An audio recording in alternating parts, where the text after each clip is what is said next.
Join me on a 376-kilometer ride visiting 4 very different windmill locations, from ridgetop clusters in the interior to windmills perched on sand dunes above the Atlantic.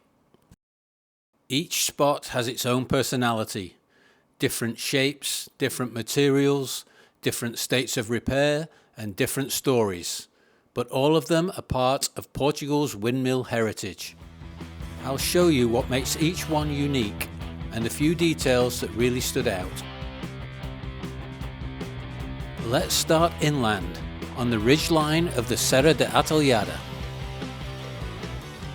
Up here, the first impression is scale, a whole line of windmills strung along the ridge.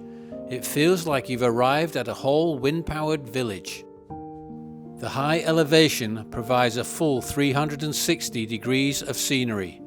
On a clear day, you can see deep into the surrounding landscape, and on my visit, there were even snow-capped mountains sitting on the horizon. Before becoming a tourist attraction, these mills were critical infrastructure. They turned wind into flour, grinding cereals for local communities. What really stands out today is the restoration work. Many of these structures have been restored to a high standard. Elegant stonework, consistent wooden roofs, and intact sail frames standing ready. Some of the windmills have been converted for use as tourist accommodation.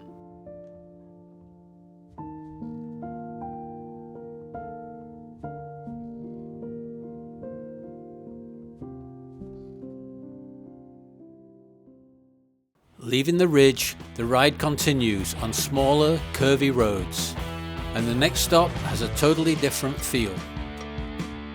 Same idea, windmills on a high point, but the design and condition shift immediately.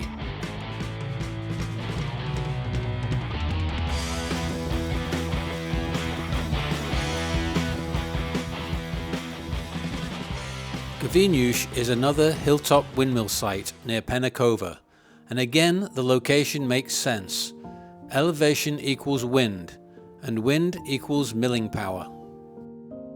But visually, these mills are different.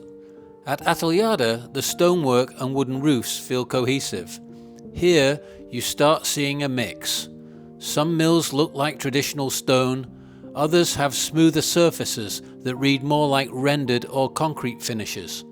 And the roofs are metal, some of them weathered, rusted, and in places falling into disrepair. There are 14 windmills here, and they don't feel like one uniform restoration project. It's more like a working landscape that changed over time.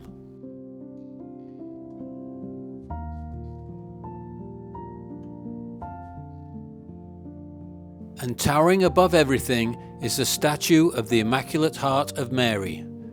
The sign on the structure dates it to 1970, and from the top you get a perfect overview of the windmills and the countryside beyond.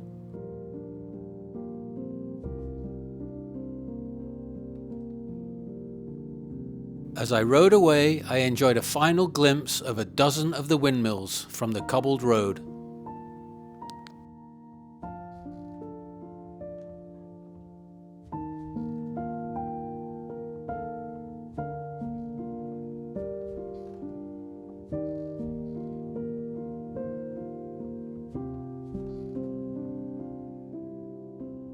Down in the town, there's even a small roundabout with a model windmill, and the sails were actually spinning in the wind, which felt like a perfect little callback to what these structures once did every day.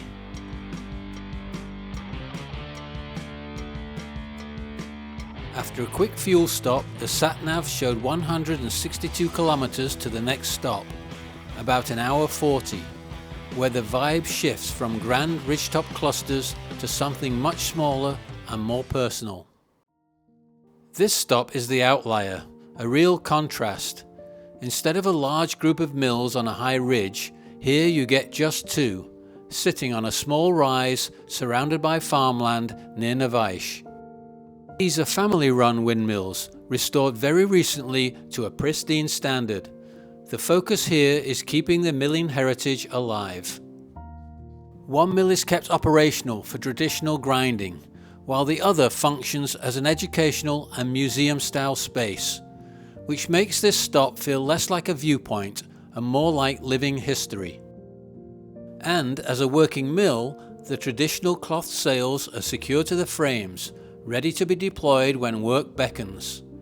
And I'll be honest, I loved seeing a place where the windmills aren't just holiday accommodation. The mill's open for visits, but it was Christmas Day when I passed through, so I didn't call the posted telephone number. But even seeing the site closed, you get that sense of care and continuity.